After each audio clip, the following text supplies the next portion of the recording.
Dear students, पिछली class में दांतों से संबंधित बहुत सारे प्रश्न हमने देखे थे। क्या क्या प्रश्न है, किस प्रकार से प्रश्न नीट में पूछे जाते हैं और उनका उत्तर हमारे को कैसे देना है, उनका आंसर हमारे को कैसे देना है, हमने चर्चा की थी। आज बात करेंगे दांतों का जो स्ट्रक्चर है, स्ट्रक्चर ऑफ टीथ जो है, उनमें क्या क्या प्रश्न नीट में से बाहर निकलते हैं और क्या आप उनको समझते हैं, क्या पहचानते हैं, क्या आप में ये कैपेबिलिटी है कि आप उनको पहचान सकें और उनका उत्तर दे सकें। तो देखिए, मैं बताता हूं आपको दांतों की संरचना जो है। पहले तो चार शब्दों ध्यान में रखें जो ह्यूमन टीथ के लिए इंपॉर्टेंट है। ह्यूमन टीथ जो है उनके लिए चार शब्द कौन से इंपॉर्टेंट है। पहला शब्द आपको पता होना चाहिए, ह्यूमन टीथ जो होते हैं वो हेट्रोडोंट होते हैं, मालूम पड़ गया। दूसरा शब्द आपको मालूम होना चाहिए, ह्यूमन टीथ जो होते हैं वो डाइफायोडोंट होते हैं, डाइफायोडोंट प्रकार के होते हैं। तीसरा शब्द आपको ह्यूमन टीथ के बारे में पता होना चाहिए, ह्यूमन टीथ जो होते हैं वो थीकोडोंट होते हैं। क्या होते हैं बच्चा? थीकोडोंट कहते हैं। डायरेक्ट प्रश्न पर बात करेंगे अपन। और चौथा शब्द आपको ह्यूमन टीथ के बारे में पता होना चाहिए कि ह्यूमन टीथ जो होते हैं वो बूनोडोंट होते हैं, बूनोडोंट। ऊपर वाले तीन शब्द लगभग सबको पता होते हैं, ये भी पता होता है, ये भी पता होता है, लेकिन ये पता नहीं होता, तो ये भी आप ध्यान में रखें। ह्यूमन टीथ जो होते हैं वो बूनोडोंट होते हैं। ठीक है, ये चार शब्द अगर आपको पता है तो थोड़ा सा और आगे बढ़ जाते हैं और नीट का जो सिलेक्शन है उसको गढ़ जाते हैं। देखिए कैसे। दांत जो होते हैं, दांत टीथ स्ट्रक्चर क्या है, तीन पार्ट्स में हम उसको डिवाइड कर सकते हैं। तीन मुख्यतः भाग होते हैं दांतों के। नंबर फर्स्ट पार्ट जो है यह है बढ़िया, जैसे स्टेम जो होता है, क्या प्लांट्स जो होते हैं उसके पार्ट होते हैं ना तीन। वैसे ही दांत भी एक प्लांट ही मान लो आप। इसके एक तो रूट भी होती है। रूट्स किसके होते हैं? जनरली प्लांट्स के होते हैं, लेकिन दांतों की भी रूट होती है। दूसरी बात, नेक, जैसे मनुष्य में भी नेक होती है, NECK, एनिमल्स में नेक होती है ना गर्दन, उसी प्रकार टीथ के भी नेक होती है। तीसरी बात क्या है? क्राउन, क्राउन, CROWN, क्राउन तीसरा पार्ट है इसका, क्राउन। कौन कौन से है आइडेंटिफाई अपन करेंगे कि रूट जो होती है वो क्या है भाई, जो जबड़े जो होते हैं उनकी हड्डियों में, उनकी बोन्स में जो धसे हुए रहते हैं, ठीक है, वो पार्ट जो जबड़ों की बोन्स में धसा हुआ रहता है, ठीक है, बोन्स ऑफ जो जबड़ों की जो हड्डियां हैं उनमें ये धसी हुई रहती है। काम की बात क्या है, प्रश्न क्या बनता है, आप लोगों से पूछ ले कि इंसाइजर जो टीथ होते हैं उनमें किस प्रकार कितनी रूट पाई जाती है। पहला प्रश्न तो यही बनता है, इंसाइजर एंड कैनाइन्स साथ साथ में। इंसाइजर में एक सिंगल रूट पाई जाती है, ठीक है, और कैनाइन्स में, कैनाइन्स जो होते हैं उनमें भी सिंगल रूट पाई जाती है। प्रीमोलर्स, देखो बड़ा काम का प्रश्न है। प्रीमोलर्स, प्रीमोलर्स में दो रूट पाई जाती है और मोलर्स में, मोलर जो टीथ होते हैं उनमें 3 या 4 रूट पाई जाती है। ध्यान में रखना, इंसाइजर टीथ जो होते हैं उसमें सिंगल रूट पाई जाती है, कैनाइन्स जो होते हैं उनमें सिंगल रूट पाई जाती है, प्रीमोलर्स जो होते हैं उनमें 2 रूट पाई जाती हैं और मोलर्स जो होते हैं उसमें 3 या 4 जड़ें पाई जाती हैं।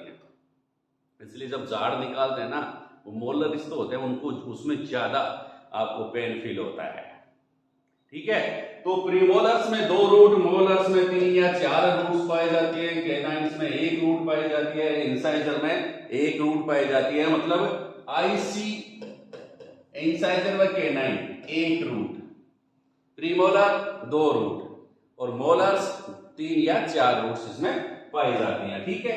इतना पता हो गया आपको, तो फिर अपन चर्चा करेंगे इसकी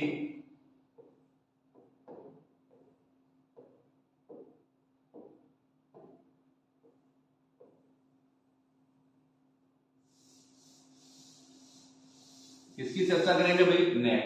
नेक जो होते हैं वह है मसूड़ों में घिरा हुआ पार्ट, नेक कहलाता है। मसूड़ों से घिरा हुआ, दांत जबड़े की जो हड्डियां हैं उसमें से बाहर निकलेंगे, मसूड़े में आएंगे। मसूड़े में कौन सा पार्ट रहता है दांतों का? नेक। मसूड़ों में कौन सा रहता है? नेक। ये मत कर देना रूट रहती है, ध्यान देखना, ध्यान से देखना कि रूट जो होती है ना वो मसूड़ों में नहीं होती है, हड्डियों में होती है। मसूड़ों में कौन सा पार्ट होता है? नेक।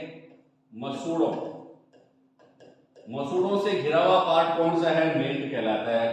बात छोटी है लेकिन पर्सन बड़ा बनता है इसमें से। क्राउन क्या होता है? मसूड़ों से बाहर निकला हुआ पार्ट, जिसके ऊपर अपन क्या करते हैं बच्चा? पेस्ट करते हैं। अपन पेस्ट किसके ऊपर करते हैं? क्राउन पे करते हैं। दांतों के कौन से भाग पे अपन पेस्ट करते हैं? किस पे? रूट पे, नेक पे, क्राउन पे। जनरली अपन क्राउन पे, दांतों का क्राउन पार्ट है उसको अपन चमकाने की कोशिश करते हैं। ये तो सिंपल सी बात है। क्राउन क्या है? मसूड़ों से बाहर निकला हुआ पार्ट।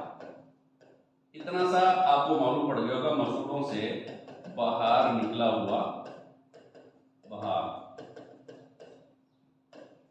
ठीक है, मसूड़ों से बाहर निकला हुआ भाग कौन सा क्या कहलाता है? क्राउन कहलाता है। अगर यहां से पर्सन आप लोगों से क्या बन सकते हैं भाई कि भाई जबड़े की हड्डियों में धसा हुआ रूट है ना। रूट जो है इनसाइजर और कैनाइन्स में एक एक पाई जाती है, प्रीमोलर्स में 2 पाई जाती है, मोलर्स में 3 या 4 रूट्स पाई जाती है। नेक क्या होगा? मसूड़ों से घिरा हुआ भाग क्या कहलाता है? नेक कहलाता है। क्राउन क्या कहलाता है? मसूड़ों से बाहर निकला हुआ पार्ट क्राउन कहलाता है। आगे बात समझ में। अब और क्या खास बात है कि दांत जो होते हैं उनके बीच में एक गुहा पाई जाती है। मतलब आपने ये देखा कि जो दांत जो होते हैं वो मसूड़ों से घिरे हुए हैं। ये मसूड़ा है, ठीक है। देखो इसको बना देते हैं अपन, थोड़ा सा बड़ा बना देते हैं। ये मान लो ये जबड़े की हड्डियां हैं। क्या है बच्चा? जबड़े की हड्डियां हैं। ये जबड़े की हड्डियां हैं और जबड़े की जो हड्डियां हैं उनके ऊपर ये मान लो ये क्या है? मसूड़ा है। ये मसूड़ा है। जबड़े की हड्डियां, ये मसूड़ा हो गया। ठीक है, ये 2 चीज हो गई। अब टीथ कैसे बनाएंगे अपन? टीथ बनाएंगे अपन, देखिए मान लो कि ये टीथ अपन बना रहे हैं इस प्रकार से। ये टीथ मैंने बना दिया है। ये ठीक है। ये किससे गिरा है बच्चा? किससे गिरा है? ये गिरा है जबड़े की हड्डियों में धसा हुआ है। ये जबड़े की हड्डियां हैं, ये हड्डियों में धसा हुआ पार्ट है। ठीक है, तो ये तो क्या हो गया? रूट। फिर उसके ऊपर क्या है? उसके ऊपर जो है वह है क्राउन। तो क्राउन क्या? इसके ऊपर है मसूड़ा। ये मसूड़ा हो गया। ठीक है, मसूड़े के ऊपर तो ये तो क्या कहलाएगा बच्चा? देखो अब इसमें अपन लिख देते हैं कि ये पार्ट तो क्या कहलाएगा? ये जो दिख रही है आपको, ये रूट्स दिखाई दे रही है, ये तो धातु का पार्ट कहलाता है रूट। ठीक है, और ये मसूड़े हैं यहाँ पर, और मसूड़ों से ये घिरा हुआ पार्ट जो है, मसूड़ों से ये पार्ट जो घिरा हुआ है, ये जो पार्ट जो है ये मसूड़ों से घिरा हुआ है। और इस पार्ट को हम क्या कहते हैं? ये जो पार्ट मैंने बता दिया है, ये किसमें धसा हुआ है? मसूड़ों में घिरा हुआ है। तो ये ब्लू कलर का जो मैंने इंडिकेट किया है, ये पार्ट क्या कहलाता है बच्चा? ये पार्ट कहलाता है नेक।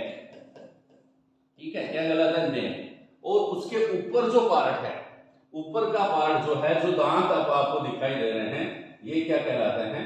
क्राउन कहलाते हैं। 3 पार्ट अगर आप लोगों को मालूम पड़ गए हैं तो आगे हम चर्चा करेंगे। अब और देखते हैं, ये पूरा जो दांत दिखाई दे रहा है वो एक पदार्थ का बना हुआ है। किसका भाई? डेंटिन का। कौन से पदार्थ का बना हुआ है? डेंटिन का बना हुआ है। ये ध्यान में रखना, डेंटिन किसका बना होता है? दांत किसके बने होते हैं? डेंटिन के बने होते हैं। ये ध्यान में रखना, डेंटिन। समझ में आ गई बात? दांत जो होते हैं, ये दांत जो है ये किसका बना हुआ है बच्चा? ये बना हुआ है डेंटिन का। किसका बना हुआ है? डेंटिन का।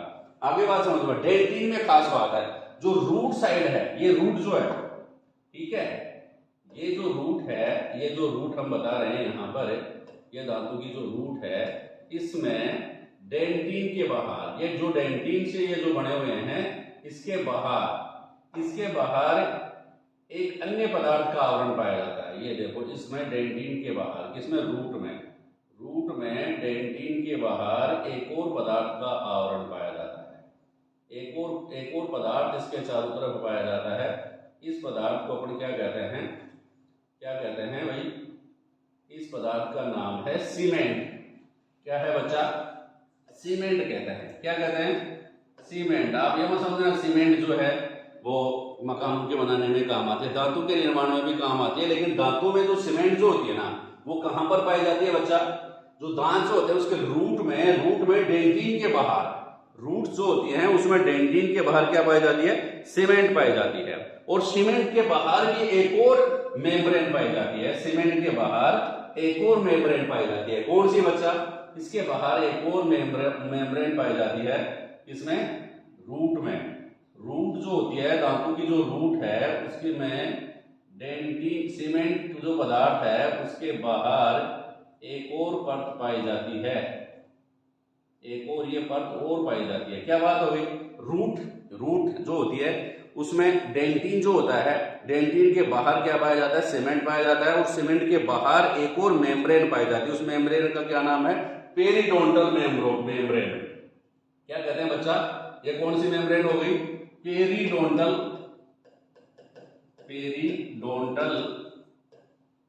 मेम्ब्रेन। इतनी सी बात आप लोगों को समझ में आ गई होगी। अब और बात करते हैं, डेंटिन का बना हुआ है, लेकिन क्राउन पार्ट जो है, क्राउन में क्या होता है? डेंटिन के बाहर, क्राउन पार्ट जो होता है उसमें डेंटिन के बाहर एक सफेद पदार्थ, चमकीला सफेद कठोरतम पदार्थ का आवरण होता है। फिर ये देखो, ये डेंटिन है। इस डेंटिन जो होता है उसके बाहर से चारों तरफ एक सफेद पदार्थ का आवरण पाया जाता है बच्चा। ये डेंटिन अंदर है इसके, और इसके सब बाहर जो है सफेद पदार्थ की परत पाई जाती है। एकदम ये जो व्हाइट पदार्थ है, ठीक है, एक सफेद पदार्थ की परत पाई जाती है डेंटिन के बाहर। कहां पर? क्राउन में। क्राउन जो पार्ट जो होता है उसमें डेंटिन के बाहर एक व्हाइट पदार्थ की परत पाई जाती है। इस व्हाइट पदार्थ को हम क्या कहते हैं बच्चा? क्या कहते हैं? शरीर का सबसे कठोरतम भाग, शरीर का सबसे कठोरतम पार्ट, ये क्या कहलाता है बच्चा? क्या कहलाता है? इनेमल। क्या कहलाता है? इनेमल कहलाता है। इनेमल, समझ गए? ये इनेमल जो है वह शरीर का सबसे कठोरतम भाग है। क्या है बच्चा? शरीर का सबसे कठोरतम पदार्थ। आप लोग मुझे पूछ ले, शरीर का सबसे कठोरतम या कठोर पदार्थ कौन सा है, तो क्या बताएंगे? इनेमल। कहां पर पाया जाता है? दांतों का जो क्राउन है, क्राउन जो होता है वो वैसे डेंटिन का बना होता है, लेकिन डेंटिन के बाहर एक सफेद चमकीले पदार्थ की परत पाई जाती है, जो जिसको अपन दांत दिखाई देते हैं ना, व्हाइट। ऐसे ये व्हाइट दिखाई दे रहे हैं, ये किसके कारण? इनेमल के कारण दिखाई दे रहे हैं। और इनेमल जो है वह शरीर का सबसे कठोरतम पदार्थ है। याद हो गए होंगे आपको, इनेमल क्या है? शरीर का सबसे कठोरतम पदार्थ है। तो ये दांत बन गए हैं। आगे बात समझना, और बात ध्यान में रखेंगे, और मैं बता देता हूं आपको कि दांत जो होते हैं उनके बीच में, दांतों की संरचना पूरी आपको ध्यान में रखनी है, प्रश्न बहुत बार पूछा जाता है। इनेमल का रासायनिक नाम क्या आप ध्यान में रखेंगे? इलेनियम जो होता है, इनेमल जो होता है वह रासायनिक रूप से क्या है? कैल्शियम हाइड्रोक्सी एपेटाइट, ये इसका रासायनिक नाम है, वैज्ञानिक नाम है एपेटाइट। कैल्शियम हाइड्रोक्सी एपेटाइट किसको कहते हैं? इनेमल को। इसमें केमिस्ट्री में या इसका रसायन नाम, केमिकल नेम है कैल्शियम हाइड्रोक्सी एपेटाइट। आगे बात समझ में इनेमल का, आगे बात समझ में। अब देखिए, इनेमल जो दांत जो होते हैं उनके बीच में एक गुहा पाई जाती है। गुहा, केविटी, गुहा मत समझ लीजिए, राख्या न राखी ले रजाली, गुहा नहीं है, ये गुहा है। क्या है बच्चा? गुहा है। तो दांतों के बीच में एक गुहा पाई जाती है, सक्रिय गुहा पाई जाती है। ये देखो, ये हो गई है सक्रिय गुहा, और इस सक्रिय गुहा को हम क्या कहते हैं बच्चा? ये जो गुहा बना दी है मैंने, अंदर जो गुहा है, इस गुहा को अपन क्या कहते हैं? इस गुहा को हम कहते हैं, क्या कहते हैं? पफ कैविटी कहते हैं। कौन सी कैविटी कहते हैं? पफ कैविटी कहते हैं। कौन सी कैविटी कहेंगे? Puff cavity. कौन सी कैविटी है? PULP, पल्प कैविटी कहते हैं। ये भी ध्यान रखना। आगे बात समझ में, इस पल्प कैविटी में क्या पाई जाती है? ब्लड वेसल्स पाई जाती है। इस पल्प कैविटी में क्या पाई जाती है? नर्वस सिस्टम पाया जाता है, नर्व्स पाई जाती हैं। तो ब्लड वेसल्स व नर्वस सिस्टम जो है वो इसमें पाई जाती है, और इस पल्प कैविटी से ये नर्व्स ये क्या होती हैं? बाहर निकलती हैं। ब्लड वेसल्स व नर्व जो इधर से ही इसमें प्रवेश करती हैं। आगे बात समझ में? जब भी दांतों में दर्द होता है ना, बोले आरसीटी करवा के आओ, तो आरसीटी का मतलब होता है आरसीटी, रूट कैनाल ट्रीटमेंट। इनको काट देंगे, आरसीटी हो जाएगी, इससे दर्द का अनुभव नहीं होगा। आगे बात समझ में? Root canal treatment. गुहा क्या कहलाती है दांतों की? पल्प कैविटी कहलाती है। क्या कहलाती है बच्चा? पल्प कैविटी कहलाती है। दांतों की गुहा आपको पता पड़ेगी, दांतों की कैविटी कौन सी होती है? पल्प कैविटी होती है। कहते हैं पल्प कैविटी जो होती है उसमें कनेक्टिव टिश्यू से बना एक तरल पदार्थ, ठीक है ना, एक लिक्विड पाया जाता है। इस गुहा में क्या पाया जाता है? एक लिक्विड पाया जाता है। इस लिक्विड को क्या कहते हैं बच्चा? PULP कहते हैं, पल्प कहते हैं। आगे बात समझ में? और खास बात ध्यान में रखेंगे, जो पल्प कैविटी जो है उस पल्प कैविटी की परिधि में, पल्प कैविटी जो है उसकी परिधि में देखिए, ये इसकी परिधि है, ये है ना, इस परिधि में क्या बच्चा? इस परिधि में कुछ विशेष प्रकार की कोशिकाएं पाई जाती है। क्या पाई जाती हैं?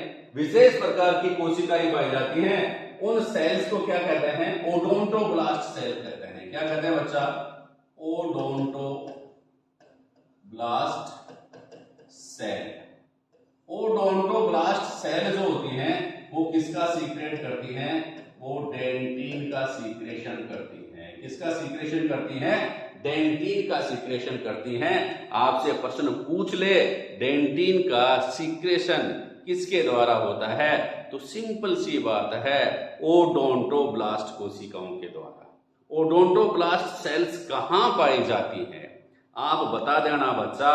ओडोंटोब्लास्ट सेल्स जो होती हैं वो पल्प कैविटी की पेरिफेरल लाइन जो होती है, परिधि जो होती है उसमें पाए जाते हैं। कौन सी सेल्स पाई जाती हैं? Odontoblast cells. और ओडोंटोब्लास्ट सेल्स जो होती हैं वो क्या करती हैं?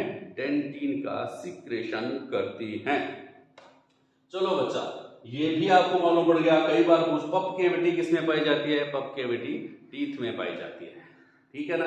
पल्प कैविटी जो होती है उसकी परिधि में क्या पाया जाता है? कौन सी सेल पाई जाती है? ओडोंटोब्लास्ट सेल पाई जाती है। ओडोंटोब्लास्ट सेल जो होती हैं उसको क्या फंक्शन है तो आप बताएंगे?